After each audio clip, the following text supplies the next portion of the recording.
What's going on, everyone? Welcome back into the channel. It is that time of the week. It is time to go over the PFF grades from the previous matchup, Packers versus Panthers in week 16. They got a win 33-30, but that defense again performed horribly, but there was a lot of positives on offense. So just like every other week, win or loss, we're going to dive down into the PFF grades, break them down for the Green Bay Packers on both offense and defense. The Packers still have a chance to make the playoffs, keeping their playoff hopes alive, winning against the Carolina Panthers, albeit only by 3 points against the worst team in the NFL, and making Bryce Young look better than he has all year. So there's a lot of issues still with this Packers defense, even heading into Minnesota with whatever quarterback they start this week, and then rounding out the season against Justin Fields. The Packers, at minimum, need to win both of these games, and a couple other things need to go their way in order for them to make the playoffs, but there still is a chance. Before we dive into the grades, I want to take a second to talk about today's video sponsor, Manscaped. Step into 2024 with confidence thanks to Manscaped,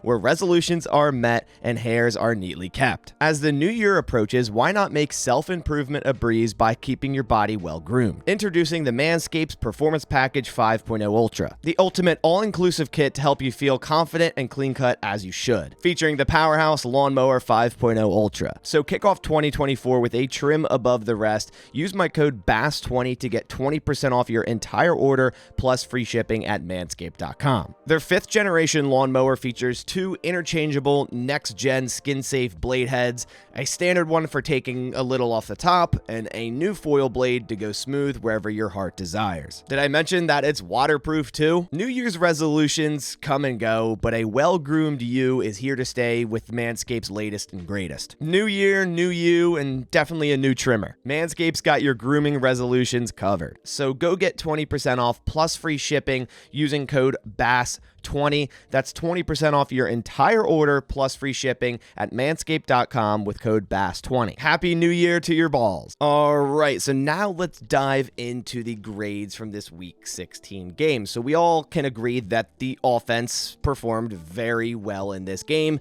Definitely was the better of the two sides of the football team, right? With offense and defense, we know the defense and we know how they've been performing and how they have not met the standards, and everyone, wants a change. So we're going to start on the offensive grades today. So bringing up the screen, you will see the top graded player, and this is a breath of fresh air, is Aaron Jones with an 81.4.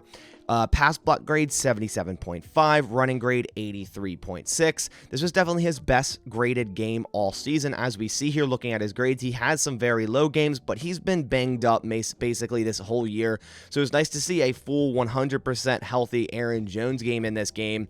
And he had an excellent performance. 21 rushes for 127 yards. It was easily Aaron Jones's best game of 2023. And if the Packers have any chance at making the playoffs, it should be on the back of Aaron Jones and Jordan Love. The running game get it going, and then obviously Jordan Love doing what he does in the passing game. So if Aaron Jones can stay healthy, the Packers do have a good chance to win these next 2 games. I was really impressed what I saw from Aaron Jones and also this run blocking offensive line. Second highest graded for the Green Bay Packers offense was Bo Melton. And a lot of people have been asking for Bo Melton in the past few weeks with wide receiver injuries. A lot of people are saying, hey, what about Bo Melton? He's on the practice squad. Kind of replicates the Christian Watson speed aspect, and he had a very good game, and he saw 25 total snaps, and I believe he caught 4 passes for 44 yards. He had a 79.1 grade. Jordan Love was the 3rd highest graded offensive player on the Green Bay Packers with a 77.4, and this has kind of been the norm as of late. I mean, outside of that New York Giants game, which was definitely a down game, if we look at these last 5 games, the 5 games not including New York, we have an 86.6, a 91.8, a 66.6, which is still above average, and a 77.4. Jordan Love has been turning it up since, week 9. against the Rams, and I thought he's had an exceptional second half of this season, and he's answered the season-long question, is what this season was about, was to evaluate Jordan Love, and I believe he has answered that. I believe he is the guy moving forward. Number 4 on the Packers offense was Romeo Doubs with a 71.5. Hasn't been graded too highly as of late, so nice to see him back up here. Tay Wicks with a 68.3. He's a receiver that is normally up near the top and one of the better graded rookie wide receivers. Now, he did leave the game with a chest injury after these 26 snaps, so something to monitor going in today in our first injury report, which will also be out on this channel, so be on the lookout for that. But he was graded with a 68.3. Tucker Kraft also up here. Nice to see him get a decent grade. PFF doesn't grade him too well, but he's been exceptional for this offense. He's really stepped up into that tight end 1 role. We can all agree on that. He had a 62.5. Not a great run blocking grade, but decent or above average pass blocking grade. Patrick Taylor saw 20 snaps, had a 60.7, but a really good pass blocking grade. So in pass protection, Patrick Taylor was good in this game, so that's good to have. Josiah DeGuara saw 15 snaps, a 60.1. Royce Newman saw 1 snap, and I guess it was at left tackle. Don't remember that. Maybe it was on the goal line. So only 1 snap, and he stayed right where he started, 60.0. So probably didn't do much or had no assignment there. Elton Jenkins had a 57.5, was a lot better in the pass blocking game than run blocking. That's kind of been his thing all year. A.J. Dillon saw 12 snaps, even with the broken thumb, and had a 56.3. Malik Heath saw 51 total snaps, a 52.6. John Runyon saw 33 snaps, a 52.2. Pass blocking grade of a 23.0. Man. Ben Sims saw 20 snaps, a 47.2. Zach Tom, not a good game. Grade-wise, PFF grade, which is a rarity for him. Probably his lowest graded game all year by a far margin, as we see here, a 46.6. This isn't normal for him, but honestly, I wasn't unimpressed with the offensive line in this game. I thought they played pretty well, so these grades are kind of a surprise to me. Sean Ryan, a 44.8. He had the same amount of snaps as John Runyon. They both had 33 snaps. This was the first time he's at least had just as many as John Runyon. He's getting closer and closer every week before this. This is the first time they had the same. So it'll be interesting to see if next week he'll have more than John Runyon and they'll finally start making that transition. Josh Myers, a 41.3. Rasheed Walker, they did fully commit to him at left tackle. We didn't see any Yosh Nijman. He did not have a good game in terms of grade, a 40.6, but personally, I thought he did okay. It's crazy to see run blocking, all these poor grades for these linemen, but yet the Packers ran really well. You know, that could be a testament to how well Aaron Jones did run, but I thought the run blocking line wasn't that bad, and I thought the line overall wasn't that bad. So it is a little bit of a surprise to see all these linemen down here below 50.0 because I thought they played better than this. But Walker, a 40.6, he's still been, really good as of late and does deserve to be the starting left tackle moving forward. And then Samori Toure with only 7 snaps, a 38.2. Bell Melton has pretty much taken his role from Samori Toure, a player I was very high on in the offseason to begin this season, and he simply just hasn't done anything with the chances he's gotten. And speaking of offensive line, let's go over the pressures very quickly. The Packers' offensive line only gave up 6 total pressures. Zach Tom gave up 2 with 2 hurries. John Runyon, Rasheed Walker, Elton Jenkins, and Josh Myers all gave up 1 pressure. Josh Myers, the only lineman giving up a sack. So again, I thought they performed pretty well. All right, so now moving over to the defensive side of the ball, we're going to check out their grades. Not as bad as last week in terms of grades. Like last week, there were so many players below 60, even below 50, which is just abysmal. Where this week, it was a little bit better, although they still gave up 30 points to the Carolina Panthers. At the top is Carl Brooks. He's had a couple bad games recently in terms of PFF, and here he is back at the top with an 80.0. Only saw 17 snaps, but had 2 total pressures. I feel like when you utilize him as a pure pass rusher on passing downs, this guy can get after the quarterback. He's been very impressive for a 6th-round draft pick this year. One of my favorite draft picks from this class is Carl Brooks, so hyped to see him at the top here. Lucas Van Ness, another draft pick, but this one in the 1st round. 2nd highest graded player, 71.0. He also had 2 total pressures. Preston Smith had 5 pressures and 2 sacks. Great game for Preston Smith.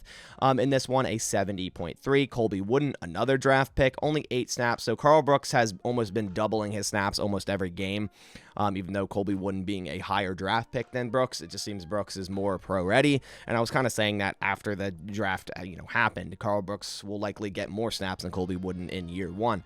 67.8. John Owens started at safety with the absence of Darnell Savage, had a 65.9. Good tackle grade there, 5 tackles, 0 missed. JJ Enagbare had a sack, a 65.4 grade. Poor tackle grade as he did miss a tackle though. Kenny Clark, a 65.2. He had 3 total pressures. Carrington Valentine only saw 3 snaps. This was kind of a shock to me to see this. I expected, Eric Stokes and Valentine to kind of switch out more often. But that wasn't the case. Valentine has been struggling lately, and he is, a 7th-round rookie, but it surprised me to see the Packers just completely go away from him the moment Jaire Alexander was back. And speaking of Jaire, came back and had a slightly above-average game. We'll call it average at that point, 62.3. Poor run defense, poor tackle, but with an injured shoulder, I would assume tackling wouldn't be his strong suit in this game. 3 total tackles with 1 missed. We'll go over the coverages after, see how many receptions he allowed and all the other guys as well.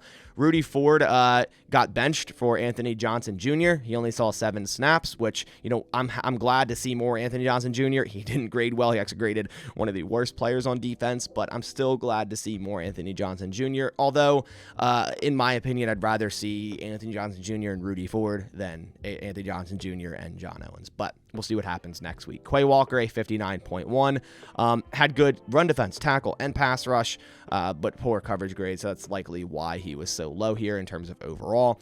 Eric Stokes, a 58.4. Again, not a great game, his second one back. TJ Slayton, 56.0, poor tackle grade. The Packers had a lot of missed tackles in this game.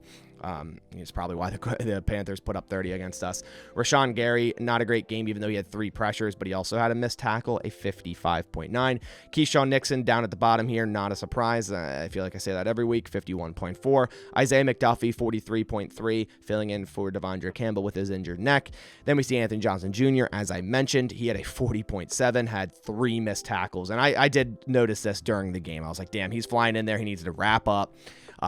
Whereas before, in the snaps he has played on defense, sometimes he'd fly in there and make a big hit and it would work. But in this game, he was kind of bouncing off players, and he needs to finish those tackles. He needs to wrap up for sure. But he's a 7th-round rookie. I'm still very optimistic for Anthony Johnson Jr., although he didn't play well or grade well in this game. Devontae Wyatt, the lowest graded Packers defender, a 40.2, although he did have 1 pressure, but he also missed a tackle. All right, so now going over coverages, we see Eric Stokes allowed 4 receptions on 6 targets for 45 yards, 2 to Chark, 2 to Adam Thielen. John Owens allowed 2 receptions on 6 targets, 2 to just their tight end, Steven Sullivan. Jaire Alexander allowed 5 receptions on 5 targets. So he was targeted 5 times. He allowed a catch every single time he was targeted. So a rough return for Jaire in the coverage game as well for 79 yards. 2 to Chark, 1 to Thielen, 1 to Smith-Marset, 1 to Jonathan Mingo. Isaiah McDuffie allowed 3 receptions on 5 targets for 45 yards. Anthony Johnson Jr. allowed 3 on 4 targets for 25 yards. Nixon allowed 4 on 4 for 67 yards. And these are attributed to them, even though the player would be wide open due to this Packers soft zone scheme. So, you also got to take that into account as well. But Quay Walker allowed 2 receptions on 2 targets for 36 yards. So, again, a subpar quarterback went out there and dotted us up because players are running wide open wherever they want to go, and Packers are just kind of sitting back and waiting for the quarterback to dump it off to someone that's wide open. That's kind of been the mantra of this Packers defense as of late. So those are all the grades from the Week 16 Packers versus Panthers game. I hope you guys enjoyed the video. I post a PFF video just like this every single week, so be on the lookout for this video after Week 17 versus the Vikings. Hopefully after I win, hopefully keeping the Packers playoff hopes alive. I think if they can handle business on offense like they have been, they should win this game and run the football and, pressure whoever plays quarterback for the Minnesota Vikings. If it's Jaren Hall, rookie Jaren Hall, just pressure him, send the house, and make him beat you through the air. But Joe Barry is probably just going to send 4 every play and sit back and let Jaren Hall dink and dime him down the field, but we'll see what happens. But that about does it for this video. I appreciate you guys coming by. If you could, please leave a like down below. It supports my channel a ton, but I'll catch you on the next one, and as always, go Pack Go.